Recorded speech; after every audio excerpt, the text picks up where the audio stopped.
everyone. Today we are going to discuss with you the procedure about the magnetic data acquisition using magnetometer. So this is the standard magnetometer. It is from the company Microflex. The unit consists of two parts. One is this particular unit which is used to see the data, and this is the particular unit which I am holding on my back. It is the unit which acquires the data. Now Dr. Kriti will discuss about all the parts of this equipment. So generally a magnetometer has been categorized into two categories. One is the scalar one and one is the vector. As we know with the names of scalar and vector that one will give you the properties in the form of your direction as well as magnitude, while in the case of scalar it just gives you the magnitude. The magnetometer which we are having today for our data acquisition is a scalar kind of a magnetometer, and I would like to tell you that generally in the case of hydrocarbon industry or in the case of any data acquisition, we prefer scalar kind of a magnetometer. So this is basically a cesium based magnetometer. It means the sensor which we are having over here is a cesium based, and it also consists it can acquire the property of the general metals, ore bodies as well as the radioactive properties also. So describing the magnetometer, I will take you to the particular parts of the magnetometer and what it basically is useful for. As you can see here, we have two lead batteries which is generally giving the power to, or this is a power source for the magnetometer.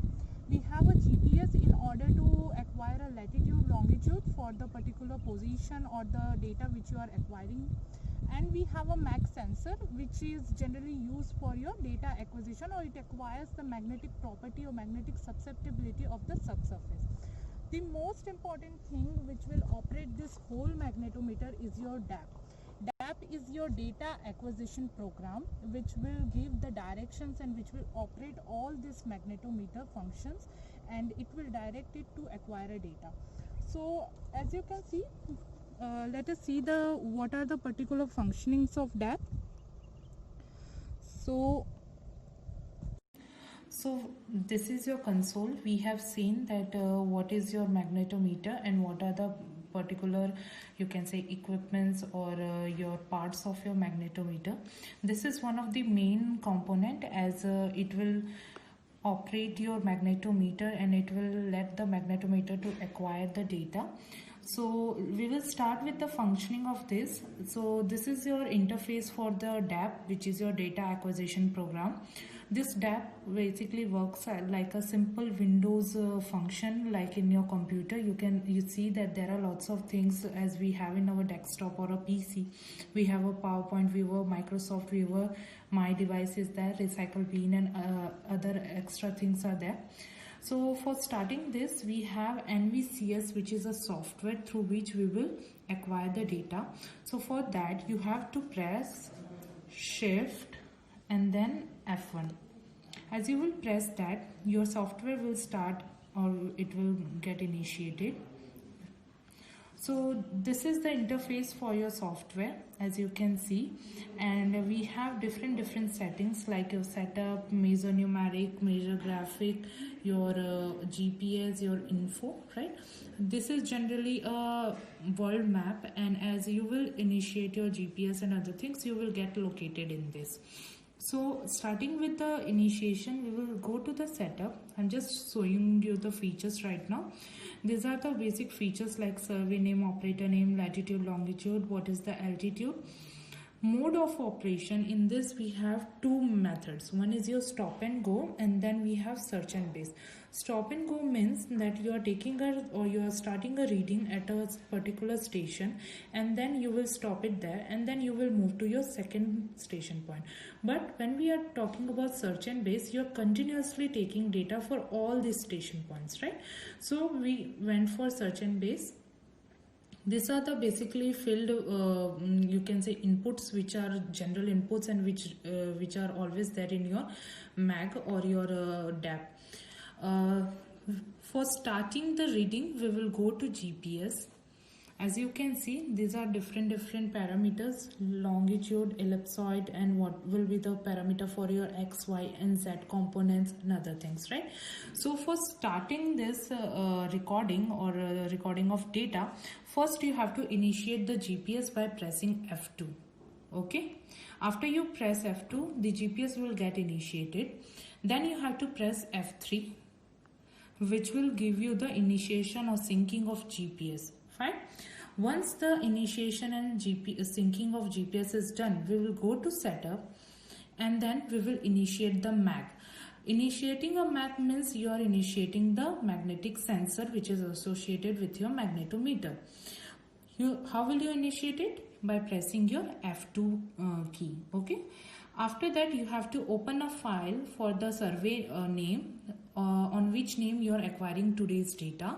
So by pressing F3, you will open the file and then you will name your survey or the survey which you are acquiring. Either it can be named on the place, it can be named on your own name. So that is you who will decide what will be the survey name.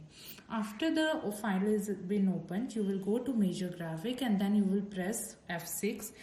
F6 function key will initiate your acquisition of data in terms of latitude, longitude and your magnetic susceptibility.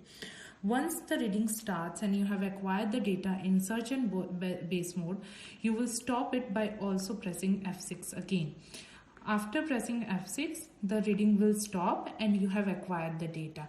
So once you have acquired the data, you will go to main and then you will simply exit from here. Okay. So once you will exit from here, you will, in order to check your data whether it is correct or not, you will go to my device, open. You will go to disk on chip.